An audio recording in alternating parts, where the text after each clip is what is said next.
Praise the Lord. கர்த்தருடைய நாமத்துக்கு மகிமை உண்டாவதாக. இந்த நாளிலும் வேர்ட் ஆஃப் கைடன்ஸ் என்னங்கிறத வாசிக்க கேட்கலாமா?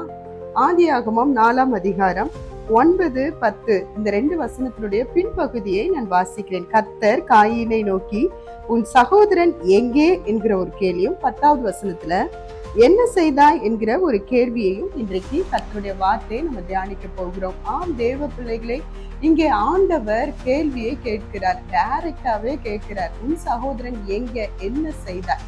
இன்றைக்கு இந்த காலை வேளையில உங்க சகோதரன் எங்க? உங்க கூடயே இருந்தாங்க, உங்க சகோதரன் எங்க?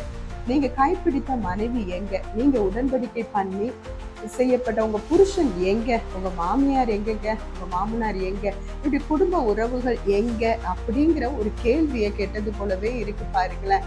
தெய்வ பிள்ளைகளே, நம்ம குடும்பம் எப்படி நடத்துறோம், எப்படி வாழ்றோம், குடும்ப உறவுகளை எந்த அளவுக்கு மதிக்கிறோம், குடும்பத்துக்கு எவ்வளவு கனம் கொடுக்குறோங்கிறது கர்த்தர் கவனத்துல இருக்குங்கிறத நம்ம கொஞ்சம் யோசிக்க வேண்டியது அவசியமா இருக்கிறது. பாருங்க, குடும்ப உறவை ஆதாம் ஏவாள் இவங்க 2 பேரையுமே உண்டு பண்ணினது கர்த்தர் தான். ஏதேன் தோட்டத்துல ஆண்டவர் உண்டாக்கினார். அவங்க அழகா ஆண்டவரோட ரிலேஷன்ஷிப் வைக்கும்போது நல்ல தேவனுடைய வார்த்தையை கேட்டு அழகா ஆண்டு கொண்டு கீழ்ப்படுத்த வேண்டியதை கீழ்ப்படுத்தி பண்படுத்தி வாழ்ந்தாங்க. பாருங்க, ஆண்டவருடைய சத்தம் என்னைக்கு பயமா இருந்துச்சோ அன்னைக்கு அவங்க அந்த சமூகத்தை விட்டு ஒழிய வேண்டியதா இருக்கு. இன்னைக்கு இந்த கேள்வி ஆண்டவர் நம்மளை பார்த்து கேட்ட இந்த கேள்வி எனக்கு ஒரு பயமா தான் இருந்துச்சு. உன் சகோதரன் எங்க? உங்க மனைவி எங்கங்க? உங்க கணவர் எங்கங்க?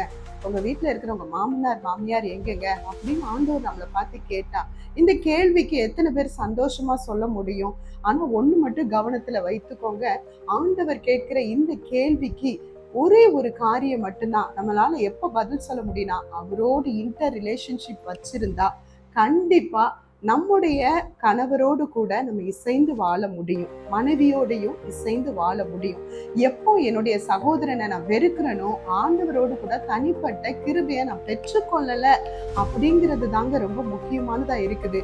ஆனா இன்னைக்கு இந்த வேர்ட் ஆஃப் கைடன்ஸ்ல நம்ம கவனிக்க வேண்டியது என்ன தெரியுமா? ஆண்டவர் குடும்ப உறவை நம்ம தொலைக்கும் போது அவர் கவனத்துக்குள்ள நம்ம போறோம், அவர் கேள்வி கேட்பாருங்கிறதும் நம்ம கவனத்துல வைக்க வேண்டியது அவசியமா இருக்கிறது.